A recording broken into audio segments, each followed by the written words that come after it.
अगर आप भी इंडियन आर्मी, नेवी या एयरफोर्स में ऑफिसर बनना चाहते हैं तो आपको इन एंट्रीज से होकर गुजरना होता है।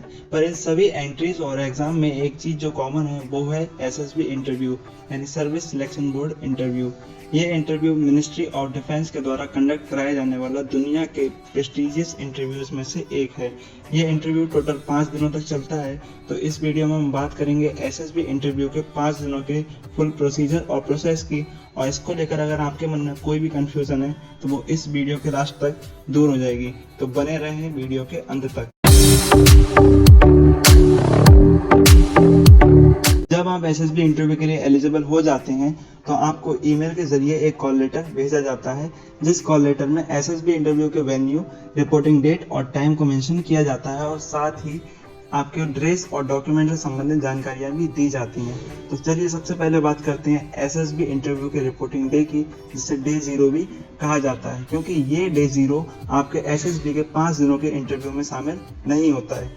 रिपोर्टिंग के लिए आपको MCO यानी मूवमेंट कंट्रोल ऑफिस पर रिपोर्ट करना होता है, जहां से आपको एक बस में बैठाकर एसएसबी सेंटर तक ले जाया जाता है, या आप चाहें तो खुद भी एसएसबी सेंटर पर सीधे रिपोर्ट कर सकते हैं।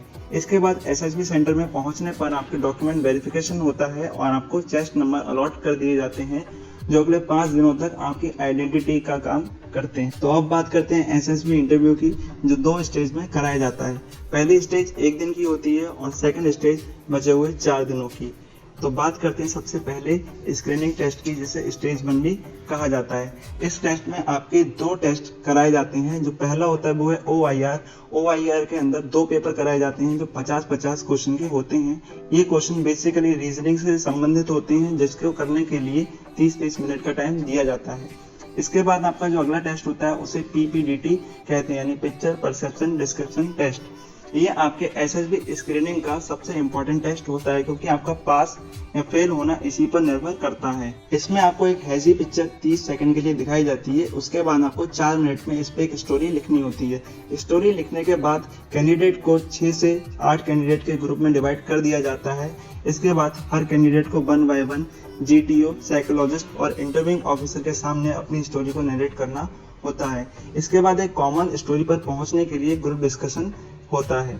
इसके बाद कुछ समय बाद स्क्रीनिंग टेस्ट का रिजल्ट अनाउंस किया जाता है और जो कैंडिडेट सिलेक्ट हो जाते हैं वो अगले 4 दिनों के लिए एसएसबी में ही रुकते हैं, और जो कैंडिडेट सिलेक्ट नहीं होते हैं उन्हें वापस भेज दिया जाता है। पास हुए कैंडिडेट को एक PIQ फॉर्म यानी पर्सनल इंफॉर्मेशन क्वेश्चनायर भरने को दिया जाता है। इस फॉर्म को बहुत ही ध्यान से भरना चाहिए, क्योंकि आपका पर्सनल इंटरव्यू इसी से उठाकर क्वेश्चनों से लिया जाता है। अब बात करते हैं स्टेज 2 डे 2 की, जिसे साइकोलॉजिकल टेस्ट भी कहते हैं। इसमें total 4 test TAT, WAT, SRT, SDT होता है। पर्सनल इंटरव्यू 2, 3, 4 किसी भी दिन हो सकता है, तो इसके लिए बात हम अलग से करेंगे। अब पहले बात करते हैं TAT की, यानी थीमेटिक एप्रिसिएशन टेस्ट। इसमें 30 सेकंड के लिए एक पिक्चर आपको दिखाई जाती है। उसके बाद 4 मिनट में आपको उस पर एक स्टोरी लिखनी होती है। इस स्टोरी को लिखने के बाद नेक्स्ट दूसरी पिक्चर दिखाई जाती है, जो 30 सेकंड को फिर से दिखाते हैं, और 4 मिनट में एक स्टोरी और लिखनी होती है। इस तरह से करते करते आपको 12 पिक्चर दिखाई जाती हैं, और जिसमें से 12वीं पिक्चर ब्लैंक होती है और आपको अपने मन से उस पर कोई भी स्टोरी लिखनी होती है। इसके बाद बात करते हैं WAT की, यानी WAT, वर्ड एसोसिएशन टेस्ट। इसमें 60 वर्ड एक के बाद एक फ्लैश होते हैं और हर वर्ड 15 सेकंड को दिखाया जाता है। 15 सेकंड में इस वर्ड पर आपको एक मीनिंगफुल सेंटेंस लिखना होता है। इस तरीके से अगले 60 वर्ड पर आपको यही काम करना होता है। SRT यानी सिचुएशन रिएक्शन टेस्ट। इसमें 60 सिचुएशन दी जाती हैं। हर सिचुएशन पे रिएक्शन लिखने के लिए 30 सेकंड का समय दिया जाता है। SDT यानी सेल्फ डिस्क्रिप्शन टेस्ट, जिसमें आपको लेकर जो पेरेंट्स, टीचर और आपके फ्रेंड्स के जो ओपिनियन है वो लिखने होते हैं, साथ ही आपके खुद के क्या ओपिनियन है वो भी आपको लिखने होते हैं। अब बात करते हैं स्टेज 2 डे 3 की, जिसे GTO 1 भी कहते हैं। इसमें GD, GPE, PGT, GOR, HGT और लेक्चरेट जैसे टेस्ट कराए जाते हैं। GD यानी ग्रुप डिस्कशन। इसमें 8 कैंडिडेट के एक ग्रुप को पहले 2 टॉपिक्स में से एक टॉपिक चुनने को कहा जाता है और उस पर डिस्कशन करने के लिए 20 मिनट का टाइम दिया जाता है। इसके बाद राउंड 2 में GTO एक ही टॉपिक आपको देता है, जिस पर आपको डिस्कशन करने के लिए अगेन 20 मिनट का टाइम दिया जाता है। GPE यानी ग्रुप प्लानिंग एक्सरसाइज। इसमें GTO आपको एक प्रॉब्लम मॉडल दिखाता है, उसके बाद वो सिचुएशन, टास्क और रूल को नरेट करता है। इसके अलावा हर कैंडिडेट को स्टोरी कार्ड पढ़ने के लिए 5 मिनट दिए जाते हैं, जिस पर वही स्टोरी लिखी भी होती है। इसके बाद हर कैंडिडेट को इंडिविजुअल सॉल्यूशन लिखने के लिए 10 मिनट का टाइम दिया जाता है और बाद में आपके ग्रुप को 20 मिनट का टाइम दिया जाता है कॉमन सॉल्यूशन पर पहुंचने के लिए। PGT यानी प्रोग्रेसिव ग्रुप टास्क, इसमें एक ग्रुप को 3 से 4 टास्क एक के बाद एक दिए जाते हैं, जिन्हें करने के लिए 40 से 50 मिनट का टाइम दिया जाता है। इसमें आपको 20 मीटर लंबे एक बाउंडेड एरिया को कुछ सपोर्टिंग मटेरियल जैसे प्लैंक, रोप और वुडन प्लैंक से आपको पार करना होता है। GOR यानी ग्रुप ऑब्स्टिकल रेस, इसमें 8 से 10 कैंडिडेट के एक ग्रुप को एक स्नेक लाइक स्ट्रक्चर या रोप दी जाती है, जिसकी लंबाई 6 से 8 फीट होती है। इस स्नेक के साथ आपको 6 ऑब्स्टिकल को पार करना होता है अपने ग्रुप के साथ।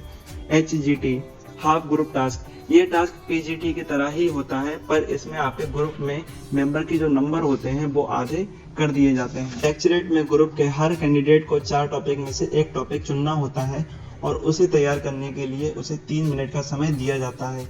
इसके बाद टॉपिक पर लेक्चर देने के लिए हर कैंडिडेट को 3 मिनट का टाइम फिर दिया जाता है।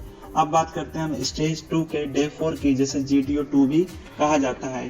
तो इसमें IO, CT और FGT जैसे टेस्ट कराए जाते हैं। तो बात करते हैं IO यानी इंडिविजुअल ऑब्स्टिकल की। इसमें हर कैंडिडेट को 10 ऑब्स्टिकल को 3 मिनट में पार करना होता है।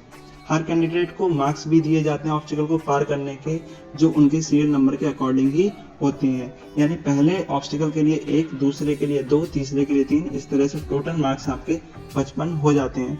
अगर आप 3 मिनट से पहले ऑब्स्टिकल को पार कर लेते हैं तो आप इन्हें रिपीट कर सकते हैं, जिसके लिए आपको बोनस पॉइंट दिए जाते हैं।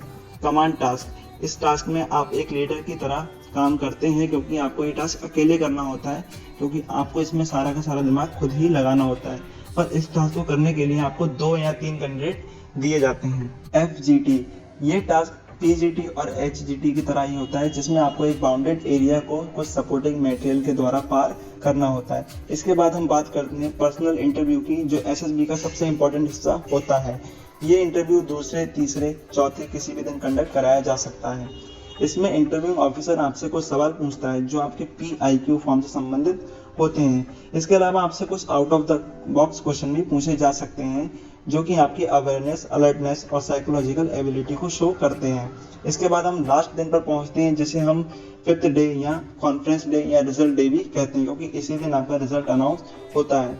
कॉन्फ्रेंस रूम में कैंडिडेट को 1 by 1 बुलाया जाता है, जहां SSB बोर्ड के president, vice president, GTO, interviewing officer जैसे 8 से 10 ऑफिसर बैठे होते हैं, जो आपसे कई सारे सवाल पूछते हैं, जैसे how was your stay in SSB, which test you enjoyed most, did you like the city, etcetera. इसके बाद आपका रिजल्ट अनाउंस कर दिया जाता है, और अगर आप नॉट रिकमेंडेड होते हैं तो आपको वापस जाने को कह दिया जाता है, और अगर आप रिकमेंडेड होते हैं तो आपको मेडिकल की अपॉइंटमेंट और डेट दे दी जाती है।